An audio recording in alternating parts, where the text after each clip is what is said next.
Hello friends, મારું નામ છે ડૉક્ટર ચિરાગ પટેલ. વ્યવસાયે હું એક સોનોલોજિસ્ટ છું, એટલે કે સોનોગ્રાફી મારું કામ છે. આજે મિત્રો હું તમારી સમક્ષ એક ખૂબ જ અગત્યના સોનોગ્રાફી સ્કેન વિશે વાત કરવા જઈ રહ્યો છું. આ વિડીયો મારા પેશન્ટો માટે, મારા મિત્રો માટે, તમારા જેવા સબસ્ક્રાઈબર માટે હું એટલા માટે બનાવી રહ્યો છું કે ખૂબ જ સરળ ભાષામાં, ગુજરાતીમાં તમને તમારા સ્કેન વિશે ખબર પડે. તો મિત્રો, આજે જે હું સ્કેન વિશે વાત કરવા જઈ રહ્યો છું એનું નામ છે NT-NB સ્કેન. મિત્રો, આ સ્કેન ગર્ભમાં રહેલા બાળકની અંદર ડાઉન સિન્ડ્રોમ જેવી રંગસૂત્રીય અસામાન્યતાઓનું જોખમ કેટલું છે એ જાણવા માટે કરવામાં આવે છે. મિત્રો, NT-NB સ્કેન શું છે? મિત્રો, એક અલ્ટ્રાસાઉન્ડ સ્કેન છે કે જેની અંદર ગર્ભના ડોકની પાછળનો જે ભાગ હોય એની અંદર જે પ્રવાહીનું પ્રમાણ હોય છે એ અમે માપીએ છીએ. એનું જે માપ હોય છે એની જાડાઈ ચોક્કસ હોય છે, એમાં એની એક રેન્જ ફિક્સ હોય છે.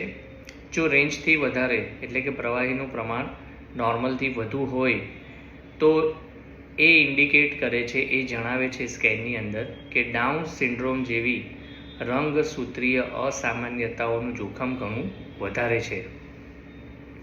મિત્રો, તમને એક પ્રશ્ન થતો હશે કે આ સ્કેન ગર્ભાવસ્થાના કયા સમયમાં કરાવવો ખૂબ જ અગત્યનું છે કે જેથી આપણને ઘણું જલ્દી એની ઇન્ફોર્મેશન મળતી હોય છે. તો મિત્રો, જણાવી દઉં, ગર્ભાવસ્થાના 11 થી 14 અઠવાડિયાની વચ્ચે NT-NB સ્કેન કરવામાં આવે છે. આ ચોક્કસ સમય ખૂબ જ અગત્યનો છે. સો તમારા ડૉક્ટર જ્યારે પણ તમને જણાવે ત્યારે 11 થી 14 અઠવાડિયાની વચ્ચે જ તમારે NT સ્કેન કરાવવાનું છે.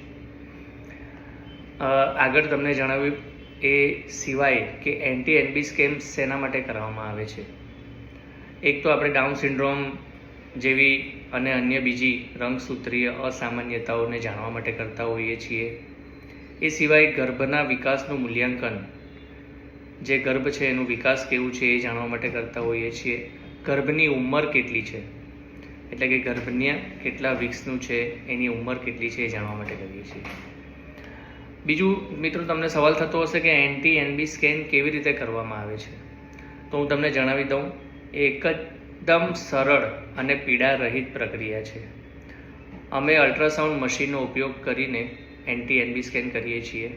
સોનોગ્રાફર, મારા જેવા ડૉક્ટર્સ, એ અલ્ટ્રાસાઉન્ડ મશીનની સાથે એક ટ્રાન્સડ્યુસર આવે છે, એક પ્રકારનું ડિવાઇસ, એની ઉપર જેલ લગાડીને સગર્ભા મહિલાઓના પેટની ઉપર રાખીને અમે એ સ્કેન કરતા હોઈએ છીએ. ટ્રાન્સડ્યુસર જે હોય છે એની અંદર ધ્વનિ તરંગો હોય છે, એમાં કોઈ રેડિયેશન હોતું નથી. ધ્વનિ તરંગો અંદર જાય છે અને ગર્ભની છબી બનાવે છે અને એ છબી અમને સામે સ્ક્રીન પર દેખાય છે. છબીની અંદર અમે બાળકના ડોકનો પાછળનો ભાગ જે છે એની અંદર પ્રવાહીનું પ્રમાણ ચેક કરીએ છીએ અને એ પ્રવાહીની થિકનેસ કેટલી છે એ અમે, જાડાઈ કેટલી છે અમે ખાસ જોતા હોઈએ છીએ. મિત્રો, NT-NB સ્કેનના પરિણામો શું દર્શાવે છે? હવે માની લો કે સ્કેન દરમિયાન કોઈને રિપોર્ટમાં કંઈક પોઝિટિવ આવે છે, વધુ આવે છે, તો એ પરિણામો સામાન્ય, મધ્યમ અથવા ઉચ્ચ જોખમ એ પ્રમાણે 3 વર્ગમાં વહેંચવામાં આવે છે. જો પરિણામોમાં જોખમ વધારે દર્શાવે તો અમે એમને વધુ તપાસ માટે ભલામણ કરીએ છીએ, જેવી કે કોરિયોનિક વિલસ સેમ્પનિંગ અને એમ્નિયોસેન્ટેસિસ. આ વધુ સચોટ નિદાન માટેની આગળની પદ્ધતિઓ છે. મિત્રો, બીજી એક વસ્તુ તમારી સાથે શેર કરવા માગું છું કે NT-NB સ્કેન કેટલું સચોટ છે. તો ડાઉન સિન્ડ્રોમની અંદર NT-NB સ્કેન જોખમ 70 થી 80% જેટલું સચોટ બતાવે છે. એટલે યાદ રાખવું ખૂબ જ જરૂરી છે કે આ સ્કેન માત્ર એક સ્ક્રીનિંગ ટેસ્ટ છે, તે ચોક્કસ નિદાન આપી શકતું નથી. વધુ માહિતી માટે તમારે ડૉક્ટરની સલાહ લેવી ખૂબ જ જરૂરી છે. મિત્રો, તો આ હતું એન્ટી સ્કેન અને આ હતો આજનો આપનો વિડીયો. Thank you.